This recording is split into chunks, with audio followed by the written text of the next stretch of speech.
Ситуация с коронавирусом в Якутии. Сколько заболевших, есть летальные исходы. Если не изменились трудовые обязанности, не изменится и зарплата. Насколько защищены удаленщики? Густой ледоход на реках Якутии и их притоках, продолжается повышение уровня воды.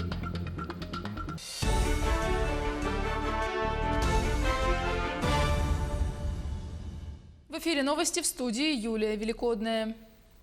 С коронавирусной инфекцией скончались 2 пациента инфекционной больницы в столице республики. Женщина 85 лет и мужчина 66 лет. По информации оперштаба, женщина поступила 21 апреля. Диагноз COVID-19 был поставлен на следующий день. Мужчина поступил 19 апреля. Диагноз был поставлен в тот же день. Оба пациента поступили в больницу уже на стадии двусторонней пневмонии и имели многочисленные сопутствующие хронические заболевания, говорится в сообщении. Оба пациента находились на аппаратах ИВЛ. За сутки заболели 17 человек, из них 14 в Якутске, 3 в Нерюнгри. Всего в республике 183 заболевших COVID-19. Очень прискорбно, но 2 наших больных скончалось. Это люди пожилого возраста, которые находились последние дни на аппарате искусственной вентиляции легких с многочисленными сопутствующими болезнями. И, к сожалению, вот их возраст, их состояние ускорило их уход. Мы выражаем глубокое соболезнование родным и близким. И, конечно, еще раз я хочу повторить, что надо о старшем поколении заботиться в эти дни, в эти недели, так и, конечно, надо их предохранять от всевозможных контактов с внуками, с соседями, с другими людьми, для того, чтобы максимально их оградить от коронавирусной инфекции. О ситуации в Алдане расскажет наш корреспондент Руслан Павлов. Он на прямой связи со студией. Руслан, здравствуй. Скажи, у вас по-прежнему не выявлено ни одного нового случая за последние сутки заболевания коронавирусом? Здравствуй, Юля. В Алдане за последние сутки одно подозрение на заражение коронавирусной инфекцией. Сейчас все ждут подтверждения из лаборатории города Якутска. Тем не менее, эпидемиологи отработали круг контакта по данному подозрению. Сейчас они отбирают у этого круга контактов пробы на COVID-19.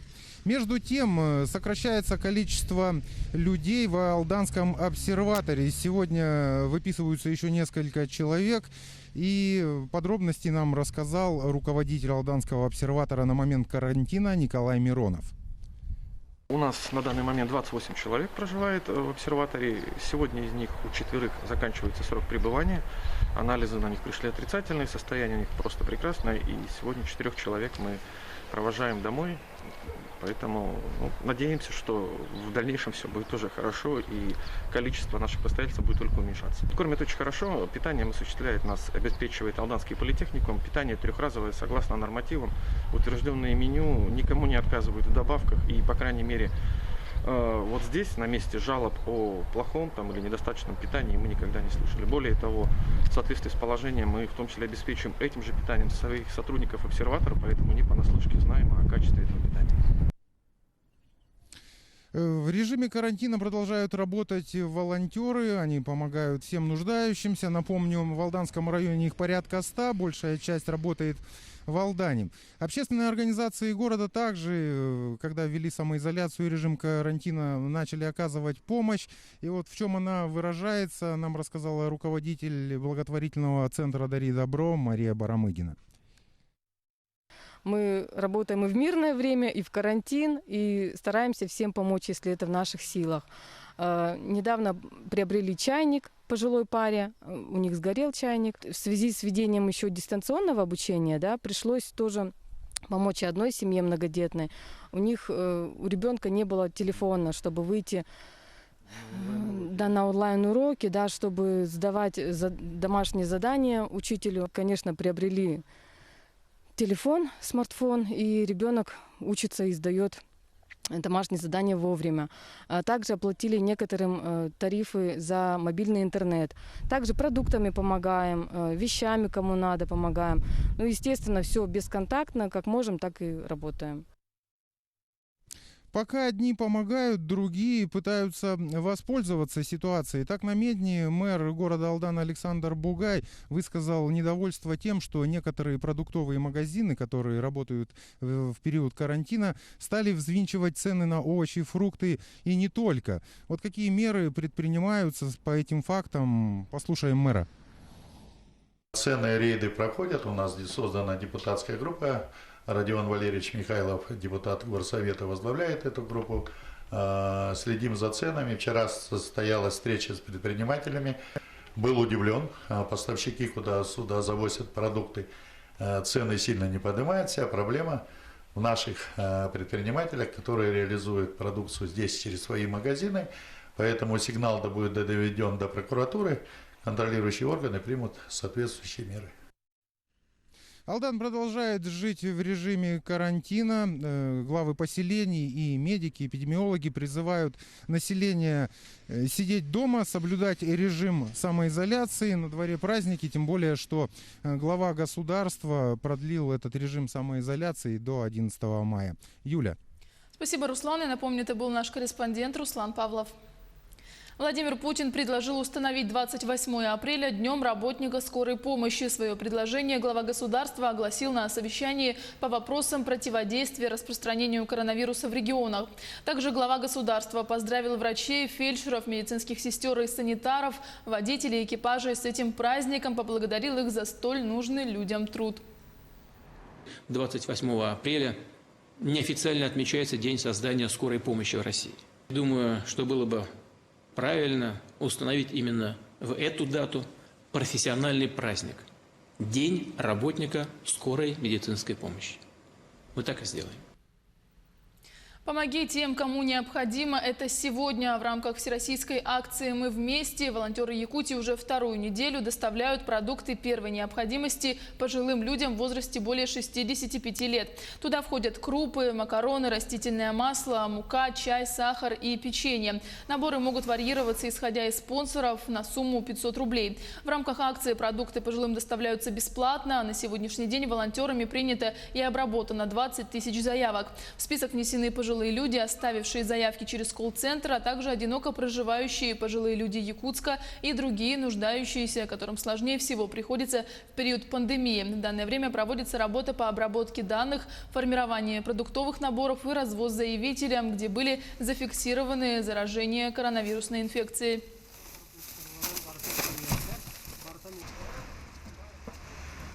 На сегодняшний день мы развезли уже почти 4000 продуктовых наборов, приняли около 15 тысяч заявок от пожилых. И просим всех оставаться дома и ждать продуктовые пакеты, потому что сейчас мы занимаемся непосредственно развозом. И очень часто бывает такое, что людей не оказывается дома или кто-то уезжает на дачу и так далее.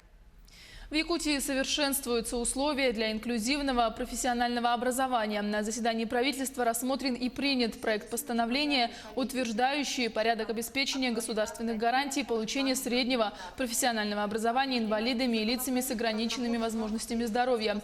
В целом, принятие нормативно-правового акта позволит обеспечить поддержку региональной системы инклюзивного профессионального образования инвалидов, что приведет к созданию условий для обучения по востребованным и перспективным для экономики региона профессиям, специальностям по адаптированным образовательным программам среднего профессионального образования. Показатели эффективности реализации.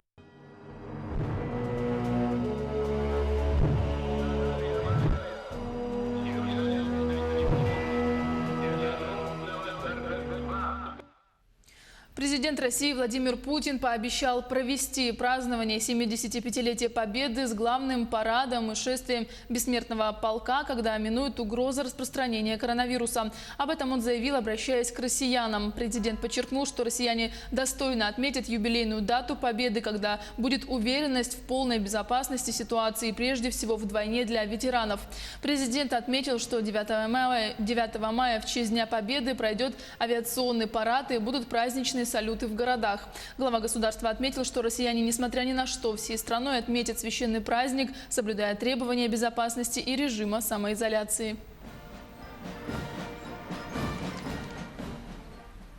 Патриотическая акция «Георгиевская ленточка» проходила по всей стране в последние числа апреля, когда волонтеры на улицах городов раздавали прохожим ленты. В этом году этой инициативе 15 лет, и оранжево-черные банты уже стали неотъемлемой частью празднования Великой Победы. Как изменилась акция в условиях самоизоляции и режима повышенной готовности, узнаем у Максима Кардозу. Кажется, что представить празднование 9 мая без георгиевской ленточки уже невозможно. Для миллионов людей в нашей стране это настоящий символ победы. И надевая ленту, каждый из нас таким способом выражает свое уважение ветеранам войны. И коронавирус не помешает провести акцию и в этом году. Георгиевские ленточки пожилым людям будут доставлять волонтеры движения «Мы вместе». Мы, конечно, здесь в первую очередь соблюдаем все необходимые средства защиты сейчас в период распространения коронавирусной инфекции. Это и маски, это и все средства защиты. Поэтому таким бесконтактным способом мы готовы присоединиться к акции «Георгиевская ленточка», чтобы пожилые люди тоже могли такой символ победы получить в этот день, когда они не могут выйти из дома. Также акция выйдет в онлайн-пространство. Волонтеры запустили флешмоб, к которому может присоединиться любой желающий. Действительно, мы предлагаем жителям нашей страны присоединиться к этой акции, найти георгиевскую ленту у себя дома, сделать фотографии, опубликовать в социальных сетях с хэштегом «Георгиевская ленточка». Ну а если все-таки у вас не сохранилась георгиевская лента, мы тоже об этом позаботились. Можно через наш аккаунт в Инстаграме наложить электронную георгиевскую ленту. Если георгиевской ленточки нет, то у вас все равно, несмотря на режим самоизоляции, будет возможность получить ее самостоятельно. Организаторы приготовили тысячи лент, которые бесплатно будут распространяться в продуктовых магазинах, аптеках и на заправках. Всего это 200 тысяч точек по всей стране. Максим Кардозу, Джур Березкин, Москва.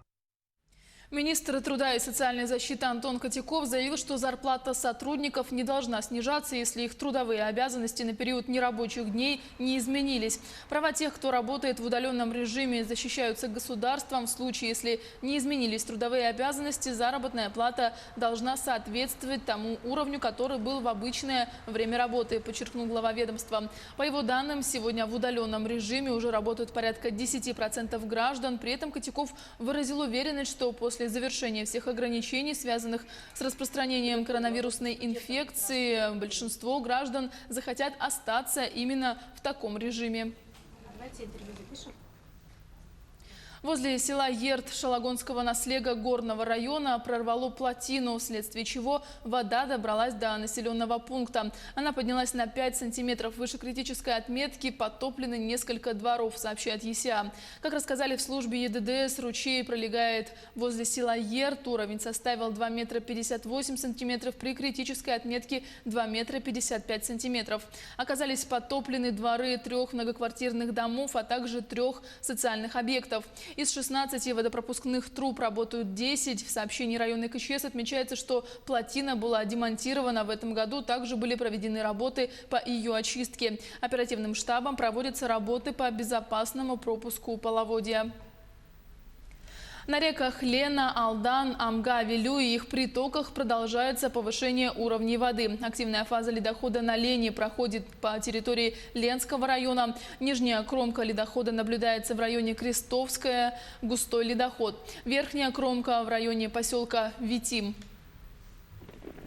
По прогнозу по реке Лена у города Ленска, по прогнозу Якутского УГМС, мы ожидаем вскрытия реки в районе 30 апреля, 2 мая.